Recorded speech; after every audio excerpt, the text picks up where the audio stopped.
Land Darling viewers, it's Jen here at Check Her Joy. This time I'm reviewing Showtime at the Apollo, the epic tale of Harlem's legendary theater. It is written by Ted Fox and his illustrations by James Otis Smith. So this is a graphic novel or graphic history book about the Apollo Theater in Harlem. So this is something that I had heard about, and I definitely heard the legendary tales of these artists and these great performances and how a lot of black performers had performed there, but I didn't know much about the Apollo itself. So this is my Black History Month read. And this book looks at 85 years of the history of this one theater and the impact it had on the black African American community, both in Harlem but also in the wider mainstream media, and how black performers and black musicians in particular were fostered there and honed their craft and picked up notoriety and eventually became famous, in part because of their performances at the Apollo. So the Apollo is a theater that is a harsh critic. You have to earn their trust, but if you do earn their trust, then the Apollo basically becomes home. It celebrates other black performers who have excellence. And one of the great things about the Apollo is that they have amateur night. So it's, I think, Wednesday nights. They just let anybody come and perform, and if you win amateur night a certain number of times, then you can become a lead performer when they do these weekly shows. You can get on that docket. It's a way for black performers to gain notoriety, to gain audiences, to actually make money performing, but also it's a hard schedule because they perform so many performances over the course of a week. It's 20 or 30 performances a week if you get picked up by the Apollo to be the headliner for that week. So it's also grueling.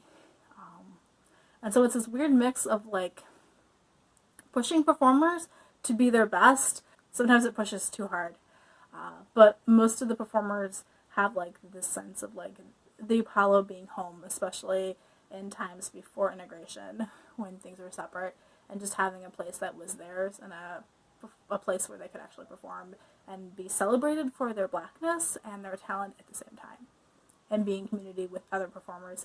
The first section of the book is looking at how Ted Fox wrote this book, but he originally wrote another history of the Apollo back in the 1980s when he was still really young, but he lived in Harlem, and he had heard about the Apollo but didn't really know much of the history, so he started talking to people and writing the first dedicated history book about the Apollo by itself, and really looking at decades worth of performers. So he talks about how he wrote that book, how he interviewed a lot of these musicians and people who worked at the theater, and how people were just excited to tell the story of the Apollo because it was such a huge part of their lives. And then later, after he wrote that book, and as technology evolved and as the internet became more of a thing and we're sharing resources more and digitalizing information, as he wrote this graphic novel, he got to incorporate more stories and more history and things that he didn't know about the first time.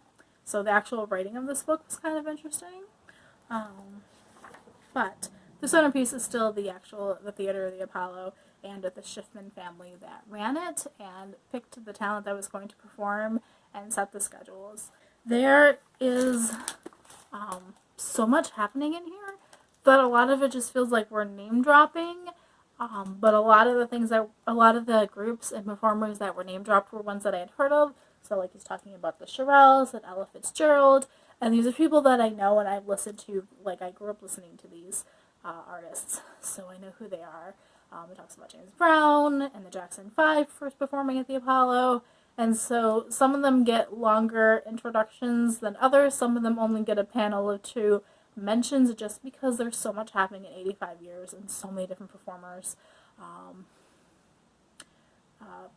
at the Apollo. So much history happened at the Apollo. So many people got breaks there. So just talk about the evolution of the theater itself and the role it played in Harlem, how it started off with there were several theaters on 125th Street where the Apollo is located.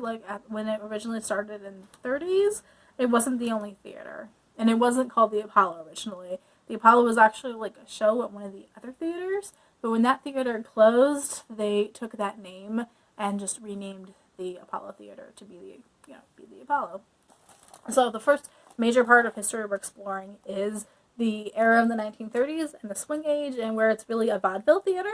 So you'd have these great jazz performers coming in, but they might be headlining, but they weren't always like the main focus. There was also a lot of comedians and like other groups coming and performing, and just this aspect of anything that's entertaining can get stage time. As long as you keep the audience coming in, as long as you keep bringing in money, as long as people are paying to show up and buying the food, then like anything could potentially go at the Apollo. They do end up with a lot of big name people showing up. You've got Lena Horne, Duke Ellington, talking about like Dixieland bands coming.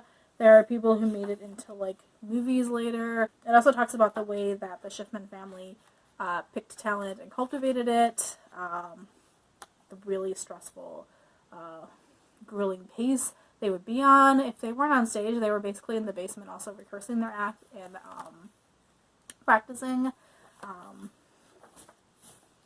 As music evolves, different types of acts take prominence. As music and radio and record sales increase, then it becomes more about musical acts and less about, the dancing and the comedy, although they're also a part of the Apollo. Like, we still have comedians playing the Apollo.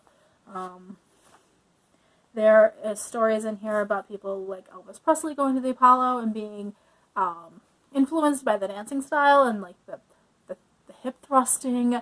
Like, that becomes part of his scene, and how things that originate at the Apollo start becoming more widestream, how they get incorporated by like white culture also. It looks at the good and the bad.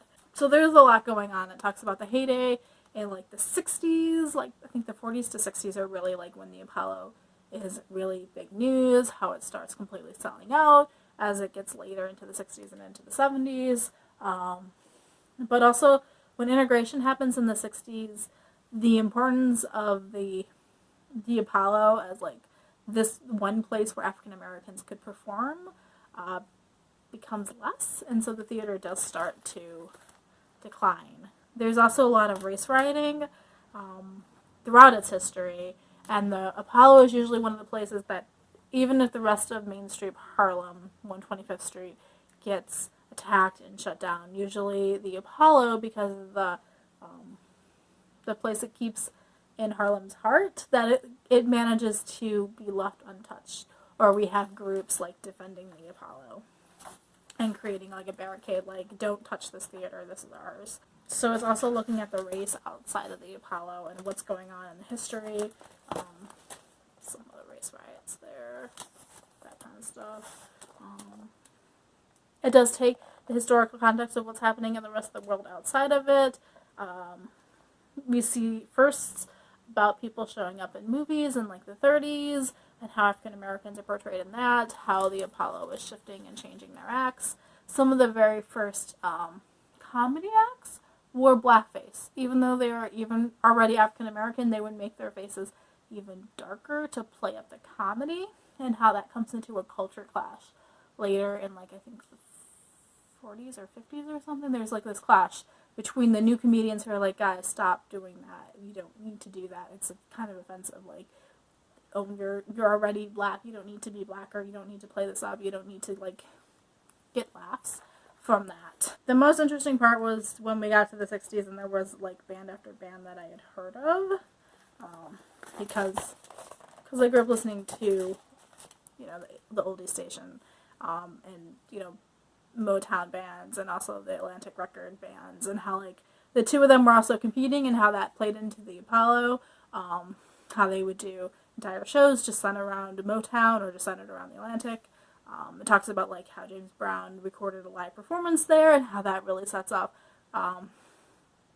live records, but also really helps James Brown's career take out, and also like the Apollo. They would do like a radio segment centered around the Apollo Theater and the groups that were performing there. They'd be on the radio, and so that would get syndicated, that would get played, and that's one of the reasons why the Apollo isn't just so important in Harlem, but it gains mainstream audience that way. And later, as we have television crews also like coming, and like especially that late 80s and 90s, we have famous comedians performing shows at the Apollo and making that like really the centerpiece, like the hey, we played the Apollo, and how that spreads the fame of the theater itself.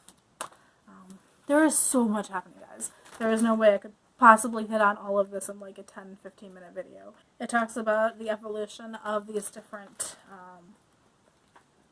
genres of music, how it goes from jazz to something more like Motown into something like rhythm and blues, moving into rap and hip hop and R&B, and how Black culture is evolving and shifting, and how the musical styles are also shifting, and how performing at the fact that the Apollo is such a visual performance, you're on a stage, also pushed a lot of these groups to have signature dance moves, to have choreographed performances that, especially in the age of television, gets them more appeal. So like that is stuff that they're perfecting at the Apollo for that theater, and then it also translates well to television. Talk about like the theatrics of like the how like it being a theater and a live performance ends up pushing them, especially in like the 70s, to like go out and try experimental stuff.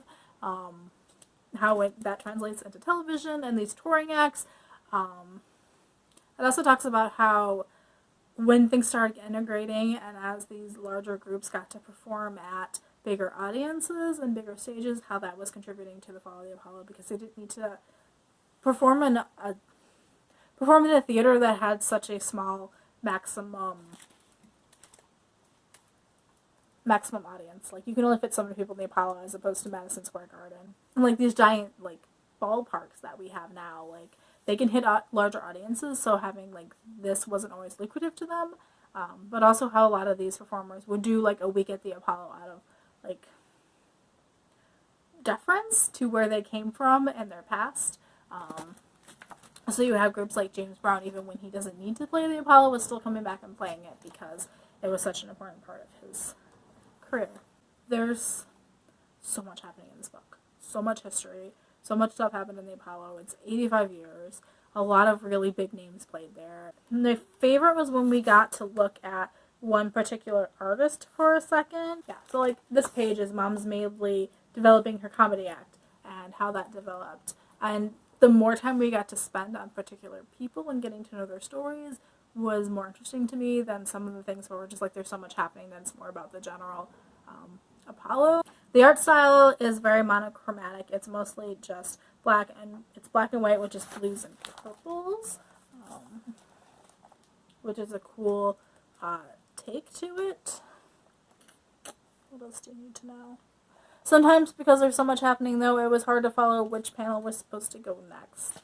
Sometimes in this story, though, we have pages where it's hard to tell which one you're supposed to read first, which way you're supposed to go. So the panel layout was sometimes confusing. Overall, I gave this 4 out of 5 stars.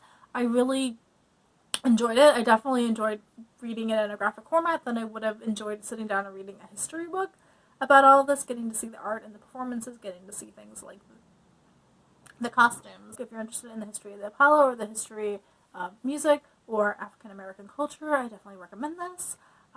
But it might be a bit too dry and it might be too much happening it might not be everybody's read. Let me know in the comments below if you have read Showtime at the Apollo, if you have any other readings for me about Black history or about music. Are there any other graphic history books, graphic biographies I should be reading? I will post links to related reviews down in the description below.